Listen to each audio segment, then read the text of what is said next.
ఉద్యోగం లేదా? అయితే ఓ పని చేయండి, వెంటనే ఎవరినైనా ప్రేమించండి. ఉన్న ఉద్యోగం పోయిందా? అయితే ఏమాత్రం ఆలస్యం చేయకుండా వెంటనే మరొకరిని ప్రేమించడం మొదలుపెట్టండి. ఇదేంటండి ఉద్యోగం పోయిందంటే ప్రేమించమంటారేంటి అనుకుంటున్నారా? ఎంత వ్యాలంటైన్స్ డే వస్తే మాత్రం ఇదేం సలహా అంటున్నారా? ఇప్పుడు ఇదే ట్రెండ్. మరి జాబ్కి లవ్కి సంబంధం ఏంటి అంటారా? అయితే ఈ స్టోరీ చూడండి.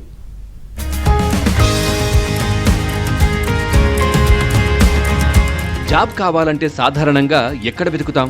జాబ్ సైట్స్ లో వెతుకుతాం, లేదా లింక్డ్ఇన్ లాంటి సైట్స్ లో ట్రై చేస్తాం. కానీ విచిత్రం ఏంటో తెలుసా? ఇప్పుడు జనం జాబ్స్ కోసం డేటింగ్ సైట్లలోనూ డేటింగ్ యాప్స్ లోనూ వెతుకుతున్నారు. ఎస్, ఇప్పుడు డేటింగ్ సైట్స్ అన్ని జాబ్ హంటింగ్ స్పాట్స్ గా మారిపోతున్నాయి. అదేంటి? డేటింగ్ సైట్స్ అనేవి అమ్మాయిలు అబ్బాయిలు రిలేషన్స్ కోసం కదా వాడతారు. జాబ్ల కోసం వాడడం ఏంటి? అదే విచిత్రం. పరిస్థితులు అలా మారిపోయాయి. మరి ఆర్టిఫిషియల్ ఇంటెలిజెన్స్ వచ్చాక చాలా జాబ్స్ ఎగిరిపోతున్నాయి.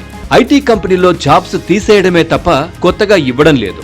అసలు ఉన్న జాబ్ పోకుండా చూసుకోవడమే పెద్ద టాస్క్ అవుతుంటే కొత్త జాబ్ సంపాదించడం ఇంకెంత కష్టం. మరి జాబ్ ఇవ్వమని వెళ్తే చాలు సాకులు చెబుతున్నారు. మార్కెట్ బాగోలేదంటున్నారు, అవకాశాలు తక్కువగా ఉన్నాయంటున్నారు. పోనీ అవకాశం ఉన్న చోట అప్లై చేసినా అక్కడ కూడా ఏఐ దెబ్బ కొట్టేస్తోంది. ఒక్కో కంపెనీకి ఈ మధ్యకాలంలో వేల కొద్దీ రెజ్యూమ్లు వస్తున్నాయి. కుప్పలు తెప్పలుగా వచ్చి పడుతున్న ఈ అప్లికేషన్లను ఫిల్టర్ చేయడం కంపెనీలకి కష్టమైపోతోంది. అందువల్ల వాళ్లు కూడా ఫిల్టరింగ్ కోసం ఏఐ టెక్నాలజీనే వాడుతున్నారు. మరి వేల కొద్ది అప్లికేషన్లను మనుషులు కూర్చొని చదవలేరు కదా. అందుకే ఆ పనిని ఏఐ అల్గారిథమ్స్ కి అప్పజెప్పేస్తున్నారు. అవి సెకండ్లలో రెజ్యూమ్ ని స్కాన్ చేసేస్తున్నాయి. క్యాండిడేట్ సెలెక్ట్ అయ్యింది లేనిది చెప్పేస్తాయి. కానీ ఇక్కడే వస్తోంది చిక్కు. ఒక్కోసారి అప్లికెంట్ కి ఎంత టాలెంట్ ఉన్నా సరే అది ఆల్గోరిథం కి సెట్ అవ్వకపోతే మొదటి రౌండ్ లోనే ఆ అప్లికేషన్ చెత్తబుట్టలో పడిపోతుంది. అసలు ఆ రెజ్యూమ్ ని మనిషి అనేవాడెవ్వడు కనీసం కళ్లతో చూడకుండానే జాబ్ హుష్కాకి అయిపోతుంది.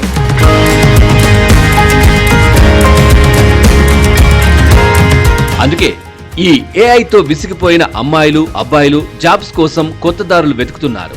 అవే డేటింగ్ యాప్స్. డేటింగ్ యాప్స్ లో రిజిస్టర్ చేసుకుని ఆ అకౌంట్ ని వాడుకుంటూ అక్కడి నుంచే జాబ్ ట్రయల్స్ చేస్తున్నారు. డేటింగ్ యాప్స్ జాబ్స్ కి ఎలా ఉపయోగపడతాయి అనుకుంటున్నారా?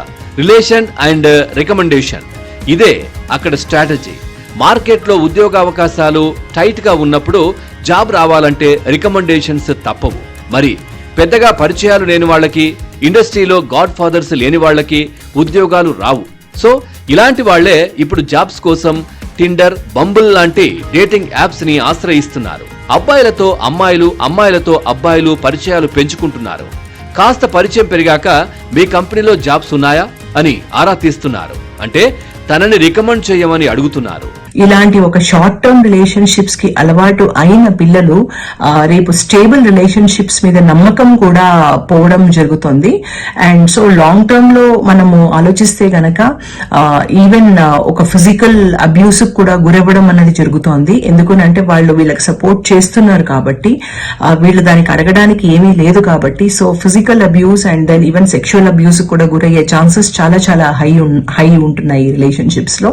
అండ్ ఈ రిలేషన్షిప్ పెట్టుకుని ఎమోషనల్ బ్లాక్ మెయిలింగ్ కూడా జరిగే ఛాన్సెస్ చాలా ఉంటుంది.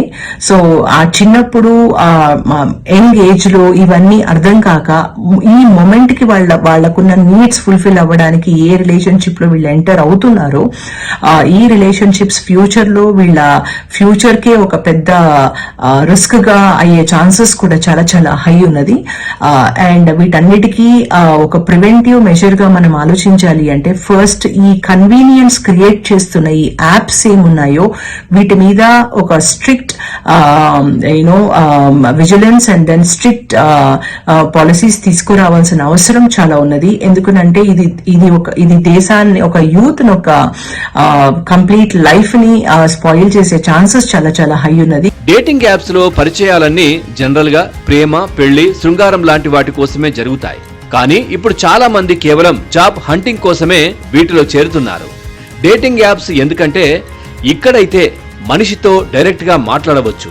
ఒక్కసారి రిలేషన్ ఏర్పడి వాళ్ళు రిఫర్ చేస్తే మన అప్లికేషన్ డైరెక్ట్ గా HR కు వెళ్ళిపోతుంది. అదే ఇక్కడ ప్లస్ పాయింట్. resumebuilder.com వెబ్సైట్ సర్వేల్లోనూ ఇదే విషయం బయటపడింది. డేటింగ్ యాప్స్ లో ప్రతి ముగ్గురులో ఒకరు కేవలం జాబ్స్ కోసమే వెతుకుతున్నారని తేలింది.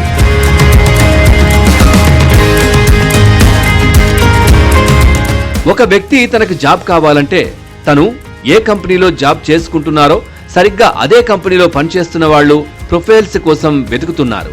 వారితో పరిచయం పెంచుకుని ఓ నెల గడిచాక జాబ్ రిక్వెస్ట్ చేస్తున్నారు. అప్పటికే వారి మధ్య పరిచయం ఉండడంతో ఒకరికొకరు సహాయం చేసుకుంటున్నారు. ఇంతకీ ఈ టెక్నిక్ వర్కౌట్ అవుతుందా అంటే నిజంగానే ఫలితాలు ఇస్తోందట. డేటింగ్ యాప్స్ ద్వారా జాబ్స్ ట్రై చేసిన వాళ్లలో 88% మంది జాబ్ కొట్టేయకపోయినా పరిచయాలైతే పెంచుకోగలిగారు. చాలా మందికి కెరీర్లో మార్పు రాకపోయినా కెరీర్కి ఉపయోగపడే మంచి సలహాలు దొరికాయి. కొందరికి ఇంటర్వ్యూకి పిలుపు వచ్చాయి, కొందరికి జాబ్ రిఫరల్ దొరికింది. 40% మందికి అయితే ఏకంగా జాబ్ ఆఫర్ కూడా వచ్చేసిందట. ఇంకో ట్విస్ట్ ఏంటో తెలుసా?